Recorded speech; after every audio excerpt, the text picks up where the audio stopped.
তাই আমরা সবাইকে ডেকেছি, সব কর্মীরা এখানে উপস্থিত আছে। পরিবর্তন তো এমনিতেই হবে, পরিবর্তন যুগের নিয়ম, কিন্তু আমরা একটু তাড়াতাড়ি চাইছি। আপনারা অনেকে বলতে পারেন, হ্যাঁ আপনারা বোধহয় আর বাইরে থাকতে ভালো লাগছে না, মন্ত্রী হতে চাইছেন। নিশ্চয়ই মন্ত্রী হব, মন্ত্রী তো হতেই হবে, নাহলে আপনাদেরকে সুবিধা দেবো কি করে? গরিব মানুষের জীবনের পরিবর্তন কি করে করবো?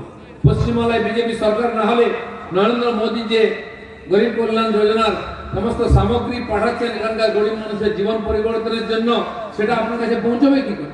আবাস যোজনার টাকা লুট হয়ে যাচ্ছে, শৌচালয়ের টাকা লুট হয়ে যাচ্ছে, রাস্তায় যে পানীয় জল আসবে জল জীবন মিশনের টাকা লুট হয়ে যাচ্ছে, বিদ্যুতের, ড্রেনের, ফুটপাতের, এমনকি আপনার রেশন লুট হয়ে যাচ্ছে। ছেলে মেয়েদের জন্য জুতো দিচ্ছে সরকার, তাও ফাটা। জামা কাপড় দিচ্ছে ঘর নেতা, নেতার মতো, ঘর মোচার মতো। সাইকেল দিচ্ছে, তার প্যাডেল নেই, তার টিউন নেই, তার টায়ার নেই। এর পরিবর্তন চাই, সেই জন্য আমরা পরিবর্তন যাত্রা করছি। মাননীয় আমাদের স্বর্গীয় প্রতিষ্ঠাতা ডক্টর শ্যামাপ্রসাদ মুখার্জি, এই যে এখানে যারা বসে আছে ওপার বাংলা থেকে আসা 90% মানুষ, তাদেরকে এই দেশেতে, এই বাংলায় মাথা উঁচু করে বাঁচার প্রতিশ্রুতি দিয়েছিলেন। এখানকার যোগ্য নাগরিকত্ব দিয়ে এই দেশে তারা সম্মানের সঙ্গে থাকবেন, এই প্রতিশ্রুতি দিয়েছিলেন। সে প্রতিশ্রুতি এখনো পুরো হয়নি। শুরু হয়েছে সিএ এর মাধ্যমে নাগরিকত্ব দেওয়া। এখানে যতক্ষণ না ডবল ইঞ্জিন সরকার হচ্ছে, মোদীজির হাতের আশীর্বাদ যতক্ষণ না এখানে পৌঁছচ্ছে, ততক্ষণ পর্যন্ত তার প্রতিশ্রুতি আমরা পূর্ণ করতে পারবো না। তাই আমরা পরিবর্তনের জন্য লড়াই করছি।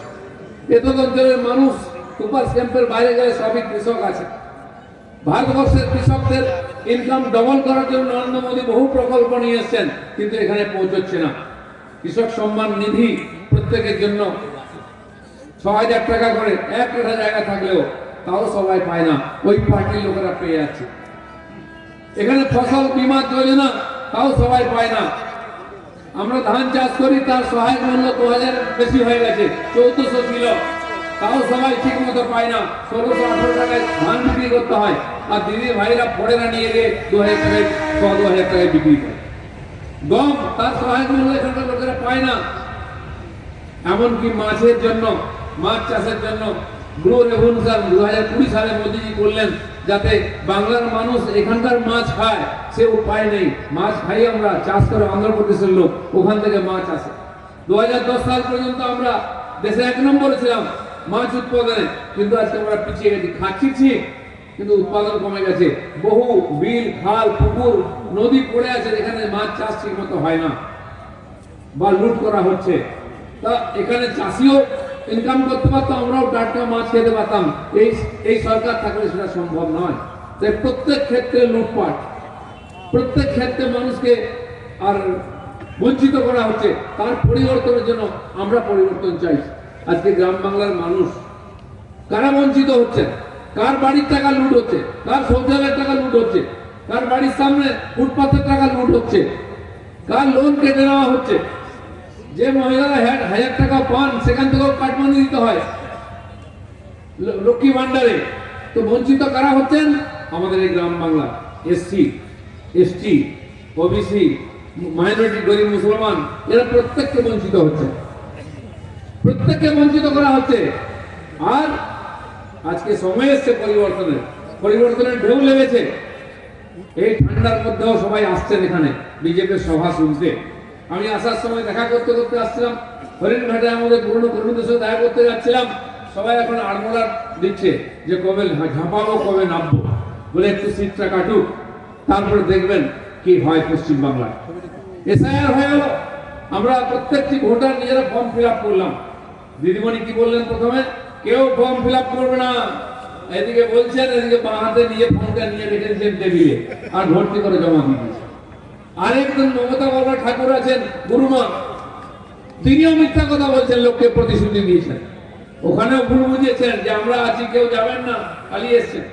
ওখানে ছেড়ে দিয়ে গরিব মানুষদেরকে নমসূত্রের মতো বলে।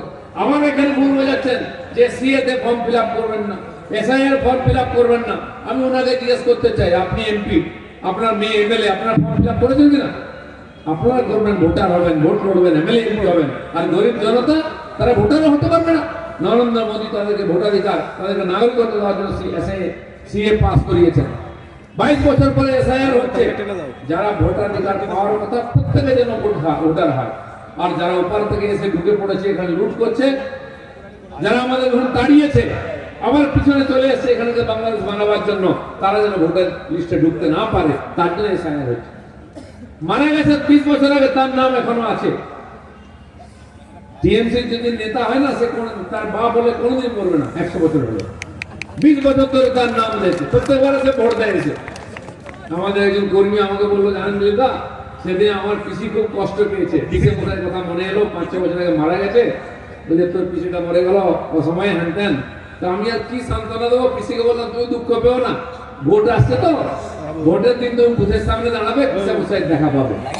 বলে কি বলিস? বলে হ্যাঁ, ভোট দিতে আসবে। পিসা মশাই মরেও প্রত্যেকবারে ভোট দেয়, আর টিএমসি নেতাদের মা বাপরা কোনোদিন মরে না, ভোট দিয়েই যায়। এবার সেইটা ছাঁটাই হবে। আর যখন আমরা বলেছিলাম 1-1.5 কোটি মানুষ ভুয়ো ভোটার বাদ যাবে, চেঁচাচ্ছেন দিদিমণিরা। তার ভাইরা কি বলেছিল, যে ভোটার বাদ দেবে বিহারে তার হাত কেটে দেবো। কজনের হাত কেটেছে? 1 বছর চুলও কাটতে পারেনি। কি বলছে না, বিজেপির লোকেরা গাছে বেঁধে দেবো। কাকে বেঁধেছ? কিচ্ছু করতে পারবে না, হাঁটি বাঁধতে পারবে না তোমরা। কেউ কেউ বলছিল কি রক্তগঙ্গা বইয়ে দেবো। কি রক্তগঙ্গা বইবে? চোখে জল বইছে এখন। যে 58 লক্ষ বাদ গেছে, উনি হাট বাজার বেরিয়ে গেছে, কিচ্ছু করতে পারেনি চোখের সামনে। মৃত ভোটার তো গেছে, অন্য জায়গায় চলে গেছে। যারা ঢুকে পড়েছিল তারও ভোটার ফর্ম নিতে আসেনি, ফর্ম নিলে জমা দেয়নি, 58 লক্ষ বাদ গেছে। অনেক হাওয়া দেওয়া হয়েছিল, বিএলওদের চমকেছিল নাম দিতে হবে। বিএলওরা বলে পাগল হয়েছে, আমার চাকরিটা ছেলে বউ কি খাবো? তারা কিন্তু কেউ দেয়নি। কল্যাণীতে এক বিএলও করে নিল, তার বাড়ি ঘিরে ইট পাথর মারা হয়েছে, টিভিতে দেখিয়েছে, জোর করা হয়েছে, তাও 58 লক্ষ বাদ গেছে। গাছে না উঠতে একটা দিক দিদি বুঝতে পেরেছেন সময় খারাপ, আরো 10-20-50 লক্ষ বাদ যায়, 1 কোটি হলে তো গেল, বিজেপির নিচে চলে যাবে। যে লিডটা পেয়েছে সবই বুথের ভোটার। তাই দিদিমণি কলকাতা থেকে হাঁটাহাঁটি করে দার্জিলিং এ চিৎকার করছেন, এই করবো তাই করবো, সুপ্রিম কোর্টে চলে যাচ্ছেন। ছেলের নাম বাবাজি, ভাইপো তো তা না, দিল্লি পর্যন্ত চিৎকার করছেন আর রাস্তায় গোড়াগড়ি দিচ্ছেন, এটা করতে দেবো না, ওটা করতে দেবো না। শেষে দেখুন কেউ শুনছে না। এখানে এসে বলছে, জানেন ইলেকশন কমিশন আমাকে আঙুল দেখিয়েছে, তুমি সকাল বিকাল আমাদের কাঁচকলা দেখাবে আর তোমাকে আঙুল দেখিয়েছে, খুব কষ্ট হচ্ছে, তার জন্য সভা করে বেড়াচ্ছে। এই দুজন যুব নেতা ভারতবর্ষে সর্বনাশ করলো। একজন তো যুবক থেকে গেল, বিয়ে হলো না, পিএম হলো না, দাড়ি পেকে গেল, যাত্রা করছে ইলেকশন গুজরাটে, কেরলে গিয়ে যাত্রা করে, বলুন কংগ্রেসে কি হবে? মাটি চাপা মারা গেছে। আর একজন এখন বেরিয়ে পড়েছেন, সাবালক কত কাটিয়ে রাস্তায় নেমেছেন, এবার নাকি উল্টে দেবেন, পাল্টে দেবেন, কি করবেন সেটা তো বাংলার মানুষ জানে। তাই এসআইআরই আমরা বুঝেছি, দিদিমণির যে ভবানীপুর থেকে যেতেন, সেখানে 44,500 নাম বাদ গেছে। উনি কত ভোটে যেতেন? কেন যেতেন আমরা জানলাম। যেই নন্দীগ্রামে গেলেন, ওখানকার লোক কানমুলে বাড়ি পাঠিয়ে দিল দিয়ে, ওখানে মাত্র 10,000 মৃত ভোটার ছিল, জিততে পারলেন না। ভুয়ো ভোট না জিততে পারেন। তার খুব প্রিয় ভাই মেয়র ববি হাকিম, তার এলাকায় 66,000 বেরিয়েছে ভুয়ো ভোটার। বুঝতে পারুন, তার আসলে 20-25-30% ভুয়ো ভোটার আছে। এই যে 3 বার জিতেছে টিএমসি, পুরোটা ভুয়ো ভোটারের ভোটে জিতেছে। সিপিএম তাই করতো। এবারে এসআইআর কথাই গুরুত্বপূর্ণ। ইলেকশন কমিশন বলছে একটা নামও ভুয়ো ঢুকতে দেবো না, আর অরিজিনাল ভোটারকে বাদ দেবো না। গামছার মতো নেংড়াচ্ছে, আর টিএমসি লোকের চোখ থেকে জল পড়ছে। একটাও থাকবে না, জেনে রাখুন। আপনারা খালি লাইনে লাইনে ভোটটা দিন। আপনারা অনেকে জিজ্ঞেস করেন আমাকে, দিলীপদা আমরা তো প্রত্যেকবারে বিজেপিকে ভোট দিই, আপনারা জিততে পারেন না। আমি হ্যাঁ হ্যাঁ, এবারে দিন জিতে যাবো। বলছে ভোটটা যায় কোথায়? ভোট যায় না কোথাও, ভোটটা বিজেপিতে যায়। তাই 2 কোটি 40 লক্ষ, 2 কোটি 38 লক্ষ ভোট আমরা বারে বারে পেয়েছি। তারপরেও এই যে 50-60 লক্ষ ভোট বেশি, সেটা হচ্ছে ওই 1 কোটি ভুতুড়ে ভোটারের থেকে ভোটটা পড়ে যায়, তাই আমরা জিতেও হেরে যাই। এবারে কিন্তু তা হবে না। দরকার হলে কেন্দ্রীয় বাহিনী ভোটের রুমের মধ্যে থাকবে, বুথের ভিতরে থাকবে, ভুয়ো ভোটার ঢুকবে না, ফলস ভোট চলবে না। আমি যখন বলতে আরম্ভ করেছি, একজন মাস্টার মশাই ফোন করেছেন, দিদি আপনি ঠিক বলেছেন, বুথের মধ্যে সেন্টার ফোর্স রাখুন, নাহলে আমাদের কানের কাছে বন্দুক ঠেকিয়ে বলে 50টা ছাপ্পা মোট মারবো, মাস্টারমশাই নড়বেন না, কিন্তু চলে গেলে বাবা বলার সময় পাবেন না। তাকে বসিয়ে রেখে বন্দুকে ঠেকিয়ে রেখে আর ছাপ্পা মোট মারছে 50 থেকে 100টা ভোট এক একটা বুথে পড়ে। ভাবুন 250টা বুথ হয় একটা বিধানসভায়, কত ভোট পড়লো? ওটাই তো লিড আছে। বাকি আমাদের চেয়ে পিছিয়ে আছে টিএমসি। তাই এবারের নির্বাচনে না ভুয়ো ভোট না ছাপ্পা ভোট, ভোট দেবে পশ্চিমবাংলার যারা ভোটার তারা। তারপরে যদি জিতে আসে টিএমসি, তাহলে মানবো হ্যাঁ মানুষের জাজমেন্ট। বিহারে এসআইআর হলো, ওখান থেকে চিৎকার চেঁচামেচি, এসআইআর হচ্ছে, এই ভোট চুরি হচ্ছে। আর ওই যুব নেতা বলছিল ভোট চোর, গদ্দি ছোড়, মোদিজিকে বলছে ভোট চোর, ভোট চোর, ভোট চোর। যখন ভোটের রেজাল্ট বেরোলো, মানুষ এমন ধুইয়েছে না, কংগ্রেসকে দূরবীন দিয়ে খুঁজতে হচ্ছে বিহারে। ইউপি, বিহার, মধ্যপ্রদেশে কংগ্রেস নাই, বাংলায় এখানে তো চন্দন দেওয়ার জন্য পাওয়া যায় না।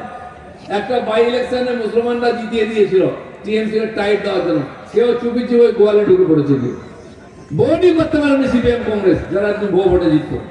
আর এবারে টিএমসি সুযোগ এসে আসুন, পশ্চিমবাংলার ভাগ্য পরিবর্তনের জন্য, আপনার ছেলে মেয়ের ভাগ্যের পরিবর্তনের জন্য বিজেপিকে জেতাতে হবে।